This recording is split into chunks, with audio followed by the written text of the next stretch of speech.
तुगलकाबाद के एक इलाका है जिसकी वोटर लिस्ट मेरे हाथ में है और वो एड्रेसेस हम ढूंढने की कोशिश कर रहे हैं क्योंकि हमें बताया गया है कि इन्हीं एड्रेसेस के जो वोटर्स हैं उनके लिए डिलीशन की एप्लीकेशन डाली गई है।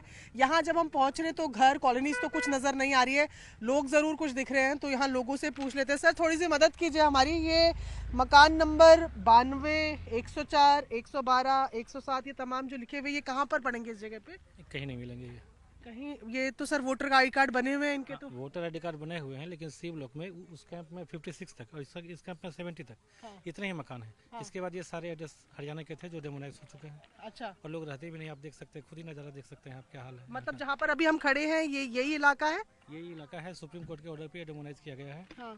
और 2021 के जून जुलाई में शुरू हुआ था ये। हाँ। लगभग 2 महीने तक चला था ये कार्रवाई। तो ये जो पीछे आप कह रहे हैं मलबा पड़ा हुआ है, इन्हीं घरों का पड़ा हुआ है? हाँ जी, इन्हीं सब घरों का पड़ा हुआ है। सारे बाउंड्री क्या है यहाँ पर? ये दिल्ली की बाउंड्री सामने पड़ी है। तो ये इलाका हरियाणा का है? ये हरियाणा का, जहाँ आप खड़े हैं ये हरियाणा का। नहीं तो ये फरीदाबाद में पड़ता है। तो सबसे मेन बात है कि जब फरीदाबाद के रहने वाले हैं तो दिल्ली में इनका वोट बना कैसे? नहीं, तो आप ये कह रहे हैं कि ये जो वोटर लिस्ट दिल्ली की बनी हुई है तुगलकाबाद की 1 ब्लॉक सी लाल कुआं की ये जो लिस्ट है जिसमें हाउस नंबर 112, 137, 176, 275 ये सब है, ये यहाँ है ही नहीं।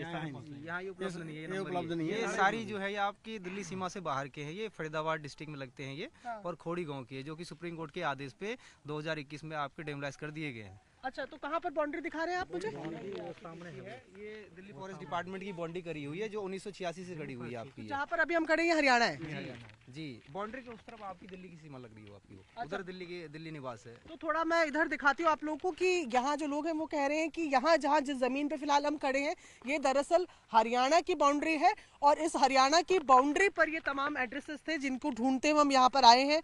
मैं घर के नंबरों की अगर बात करूं तो इसमें 104, 92, 62, 107, 112, 112 के 3-4 एड्रेसेस, 124 के, 137 के। लोगों का कहना है कि ये यहाँ पर बने हुए घरों को नंबर उन्होंने अवैध रूप से ले लिए थे और उसके बाद सुप्रीम कोर्ट ने यहाँ पर कार्रवाई की है। ये मलबा जो है, ये जितना मलबा आप देख रहे हैं, इन्हीं घरों के जो यहाँ पर घर बने हुए थे अवैध रूप से कब्जाए हुए थे, ये फॉरेस्ट लैंड बताई जा रही है, इसी में ये रहते थे। इनको 2021 में यहाँ के लोगों का कहना है कि कार्रवाई हुई है और उसको डिमोलिश कर दिया गया है, लेकिन वोटर लिस्ट में आज तक नाम चढ़े हुए हैं। पर इससे भी खास बात लोग बता रहे हैं कि ये जो बाउंड्री आप देख रहे हैं, ये पत्थरों की जो बाउंड्री है, ये दरअसल दिल्ली हरियाणा की बाउंड्री है। यानी कि पत्थरों के उस तरफ दिल्ली है और पत्थरों के इस तरफ हरियाणा, जहां पर अभी हम खड़े हैं।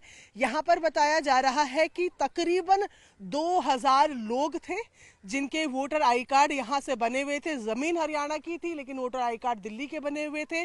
अब यहाँ डिमोलिश हुए भी 3 साल से तकरीबन ज्यादा हो गया, 3 साल का समय हो गया, लेकिन अभी भी इनके नाम मतदाता सूची में दर्ज है, जिसकी डिलीशन को लेकर मुद्दा गर्म है और ये कहा जा रहा है कि ये मतदाता सूची से हटने चाहिए। तो ये तुगलकाबाद, मेरी नज़र में तुगलकाबाद, लेकिन जो यहाँ के लोग हैं वो कह रहे हैं कि हम फरीदाबाद में खड़े हैं। तो ये हरियाणा का वो इलाका जहाँ की वोटर लिस्ट मेरे हाथ में है और वोटर लिस्ट के हिसाब से भी मुझे बताया गया है कि 52 तक तो घर हैं। 52 के बाद के जो नंबर है वो सारे नंबर फर्जी हैं और यहाँ पर घर के नाम पर कुछ भी नहीं, यहाँ पर सिर्फ मलबा पड़ा हुआ है। इसीलिए इस इलाके के लोगों के जो यहाँ पर रहते थे उनके डिलीशन को लेकर एप्लीकेशन जो है उसको फॉरवर्ड किया गया है। यहाँ पर फिलहाल मकानों की जगह मलबा ही मलबा नजर आ रहा है, लेकिन हैरानी वाली बात यही कि अगर ये क्षेत्र हरियाणा का है तो दिल्ली के मतदान केंद्र में इनकी सूची गई कैसे?